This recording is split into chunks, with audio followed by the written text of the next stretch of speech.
Hi everyone, CGTO here back with another video, and today we'll be talking about where and how to have fun in Japan. These activities I'll be talking about can be found in any part of Japan, they're not limited to a certain part. I might talk about activities that are linked to a certain area in particular, but I'll try to keep it as basic as possible for most of you guys to kind of find what you're looking for in any area. So starting off, number one, we have karaoke. So karaoke is quite reasonably cheap, especially if you go with a group of friends in Japan. Only problem is if you don't have a lot of friends, it is quite an expensive endeavor to kind of commit yourself to. But it's like a pretty good way to spend maybe a Saturday night or whatever, get a group of friends, hang out. I don't know, if you have like maybe a group of like 5-6 friends together, you'd pay like 500 yen maybe for say an hour, depending. Obviously, if you're going to like one in Tokyo, like mainstream, like center Tokyo, it's going to cost you an arm and a leg.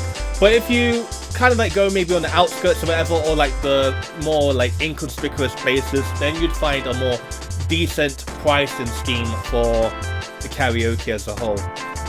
Choice selections, obviously, you have Japanese songs. If you guys maybe aren't confident in Japanese ability, you just don't like Japanese songs in total, most karaokes will also have a good selection of Western hits that are even current hits as well. Say, I think I remember like when I went to Japan in 2017, and Ed Sheeran's song, oh god, which one was it? I can't remember. Oh, Shape of You. Yeah, Shape of You just came out maybe 2 months prior, and then they had that in Japan in the karaoke I went to. So they definitely are up to date. Obviously, they won't have your local grind track or whatever, like a Storm. Actually, no, they did have a few Stormzy tracks the last time I went there. So yeah, I mean, you can test your luck, but obviously they're not gonna have like gigs like Talking the Hardest. So yeah, you have to like watch out for that one. Yeah, but if you guys aren't interested in karaoke, then yeah, that's not going to be really an option for you guys. But for those of you interested, it's definitely a good thing to do if you're going to hang out with a group of friends, but it's probably not the best solo activity, unfortunately. Moving on to another activity, we have like a bowling alley, right? So you might think, bowling alley, like who wants to play bowling? It's not because it's particularly a bowling alley, it's because of the stuff that's available at the bowling alley as well, especially in Japan. So obviously, I mean, if you want to play bowling and you like bowling, bowling is relatively cheap. It's not like you're not going out your way to like bust your balls or whatever. I think it was about maybe 900 yen for a game for the last one I went, but then again, I was in the countryside, so it could probably be cheaper than say your local big city equivalent. But in addition to that, they also have other activities available within the karaoke, I mean the bowling alley. Like you have ping pong available, and obviously if you're drinking while playing, ping pong is probably a good way to like burn off those calories for sure. And then you have darts as well, and then you also have, oh what was it again? Yeah, you even have like a pool table in most of them as well. Maybe like 1 or 2 pool tables in like most bowling alleys, or maybe not every single one, but I've seen a good number that do have pool tables included. So it's not just for the fact that you're playing bowling, but you have all of these other sports available as well, which is a very good factor in. So even if you're just like 2 friends hanging out, or maybe you're even on a date, it's a pretty good place to go to if you just want to hang out, essentially, because you can do a lot of stuff, not just bowling alone, obviously, but you have all of these other activities that can kind of supplement a whole day's worth of adventure inside, basically. Maybe, especially if it's like raining outside, it's just good to just like stay in and have fun doing a lot of different stuff. You don't get bored easily. I don't know, I didn't get bored when I did it personally, but yeah, you have that as an option. Another one, obviously, to hang out, you have stuff like Meetup, right? If you guys don't know, Meetup is I think it's a website as well, but you also nowadays you also have it as a phone app. So Meetup, obviously, MEETUP, and with Meetup, you have a lot of things available, a lot of different activities available. You have like language meetup, so maybe if you're new in town or whatever, you can always go to Meetup and meet who's there. You can go to like a flamingo club me and my friend did, and it was like only guys there, so it's kind of awkward, guys dancing with one another. And actually I didn't go in the end because I think my friend went ahead of me. So he was like the guinea pig basically. He was like, yeah man, it was completely dead. But yeah, obviously you have different activities available. It obviously is as broad as it is. Maybe you'd find like a book club on Meetup, or maybe you'd find, say, obviously it's easier to find more diverse meetups in bigger cities, but obviously more people are there to actually accommodate for that. In my case, I lived in the countryside in Chiba, which wasn't anywhere near Chiba City. But if I went to Chiba City, there were a good number of activities I could have participated in at the time. So yeah, definitely give it a go.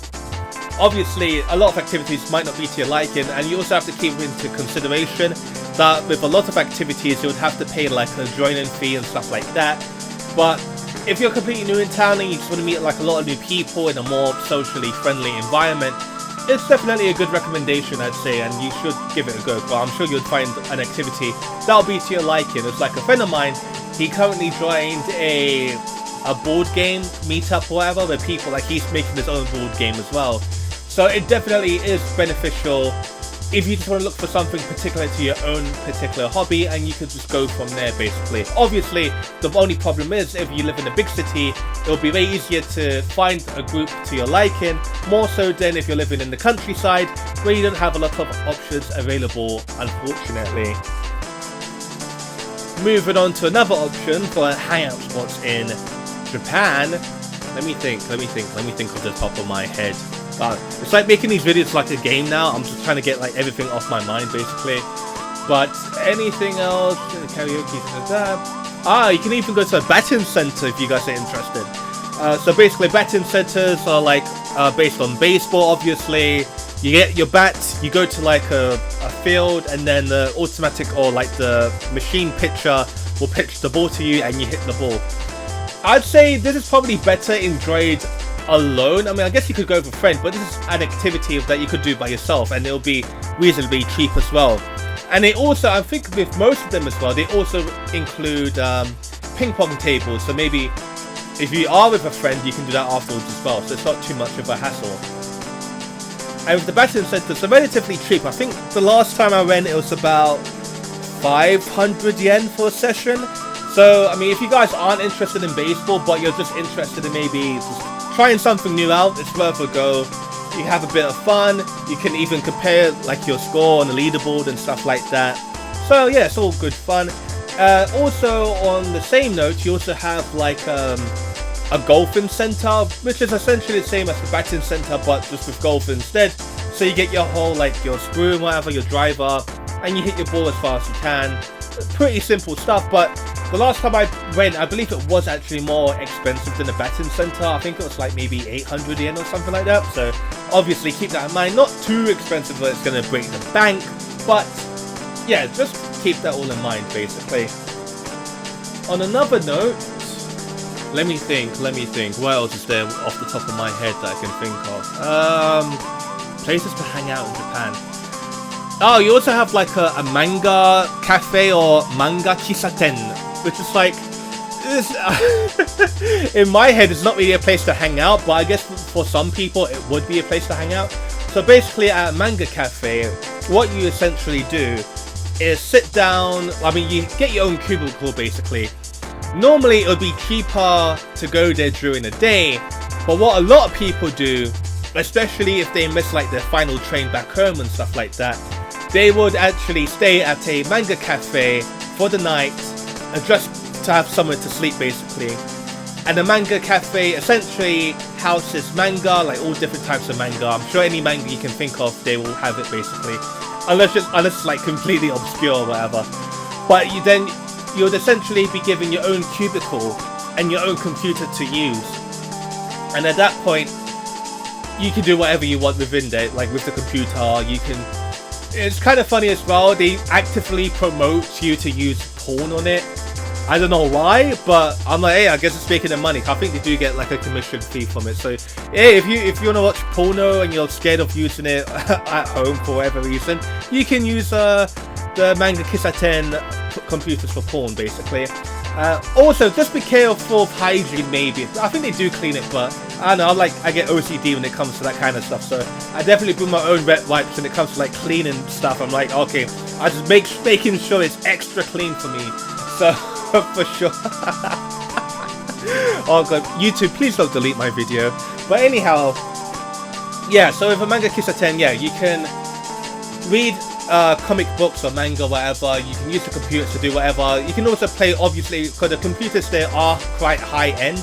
Not super high-end like a GTX or RTX like 4080 whatever. They won't have that probably, but they would have like maybe like a 3050 or 3080 where you can play games decently high. So maybe if your computer at home is absolutely crap, you can't play anything, you can always log into your Steam account on the Manga Kissa 10 computer and play a game there on high quality specs if you want. So that's always an option on your end. And also on that note, you do have drinks available. Like you can drink as much as you want there. Like normally they would have like hot chocolate, or maybe they would have like soft drinks that you can refresh and stuff like that. And also maybe even hot drinks as well, like corn drink that you can like, yeah, there's like hot corn soup basically, or consomme technically, I believe it's just French, but I don't think French people even drink it nowadays really. But you have that available, so it's definitely a good place to hang out. Kinda. I've never been there to hang. I've only been there to like sleep if I do miss my train myself, like many other people. But I mean, I guess if you do want to go there for the computer or the manga, it's a pretty decently priced car. I think they even have like what's it called? Like memberships, where obviously if you come enough times within a week or a month, you get discounts and stuff like that. So it's definitely worth a try if you guys are more interested in that sort of activity.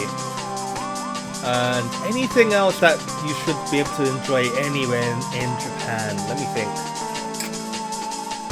I mean, you have typical stuff like museums or whatever, but you can do that wherever, right? And then parks as well, you can do that wherever in the world. So it's not really Japan limited in that perspective. I believe I'm running out of ideas, guys. I can't make my video go for any longer, unfortunately. So yeah, I guess I'll bring an end to the video. I hope you guys like my suggestions on where to hang out in Japan for like a quick thing if you're running out of ideas or whatever, something more Japanese uniquely. Even though most Japanese people wouldn't consider it unique, obviously they're Japanese and they live in Japan for their whole life, most of them anyway. So they won't really see it as unique, but for us foreigners it is quite a unique activity to hang out with and whatnot. But anyhow, if you guys enjoyed the video, feel free to like, comment and or subscribe.